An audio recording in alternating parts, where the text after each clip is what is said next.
বর্তমানে ফ্রিতে মুভি দেখার একটা ট্রিক্স ভাইরাল চলছে, মানে ইনস্টাগ্রামে, ফেসবুকে, ইউটিউবে সারা জায়গায় পুরো ভাইরাল চলছে। হটস্টার, প্রাইম ভিডিও, নেটফ্লিক্স এই সব কিছুর কোনো রকমের পয়সা দিতে হবে না, জাস্ট ফ্রিতে এই লেটেস্ট মুভি দেখতে পারবে। এবং সেই ট্রিক্সটা আমিও ট্রাই করেছিলাম, রেজাল্ট কিন্তু ওয়াও। তো তোমরাও দেখে নাও স্টেপ বাই স্টেপ কিভাবে ফ্রিতে মুভি দেখতে পারবে। মানে প্রথমে যাও ক্রোমে গিয়ে গুগলে যে কোনো মুভি সার্চ করো। আমি লাকি ভাস্কর সার্চ করছি, যদিও ধুরন্ধরও সার্চ করতে পারো। প্রথমে যেটা আসবে সে IMDb যেটা ওয়েবসাইটটা, ওটাতে ক্লিক করো। ওটাতে ক্লিক করার পরে উপরে যে আছে, উপরে URL আছে, ওই URLটাকে এডিট করে দাও। জাস্ট এডিট করে দিয়ে ওই যে IMDbর সামনে নিয়ে আসো। IMDbর সামনে লিখে দাও প্লে, PLAY। জাস্ট গো,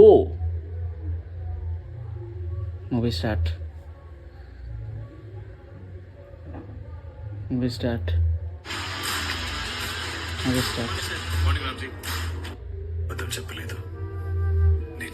তো কতক্ষণ এই ট্রিক্সটা কন্টিনিউ চলবে সেটা আমার জানা নেই, যতক্ষণ চলছে তো তোমরাও একবার ট্রাই করে নাও আর ফলো অবশ্যই করে যাও।